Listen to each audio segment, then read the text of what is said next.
Presiden Rusia Vladimir Putin telah dihina aktor kenamaan Prancis, Gerard Depardieu, yang menyebutnya sebagai sosok gila yang keterlaluan. Depardieu menghina Putin atas aksi sang pemimpin negara terkait serangan Rusia ke Ukraina. Mendengar itu, pihak Rusia menegaskan siap bergerak dan memberikan penjelasan kepadanya kenapa harus melakukan serangan tersebut. Depardieu merupakan aktor Prancis yang juga selebritas Hollywood. Ia bermain dalam sejumlah film live action. Uniknya, Depardieu sebelumnya merupakan teman dari Putin. Bahkan ia juga memiliki kewarganegaraan Rusia pada 2013 setelah protes terkait kenaikan pajak bagi orang kaya di Prancis.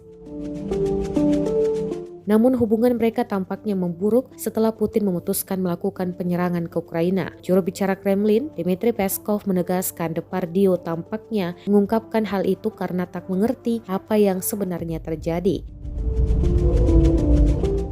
Anggota parlemen Rusia, Sultan Kamsayev, mengecam apa yang dilakukan Depardieu. Ia bahkan menegaskan kewarganegaraan Rusia dari aktor berusia 73 tahun itu harus dilucuti. Putin memerintahkan melakukan penyerangan ke Ukraina pada 24 Februari lalu. Ia berargumen apa yang disebutnya sebagai operasi militer itu merupakan tindakan demilitarisasi dan denazisasi di Ukraina.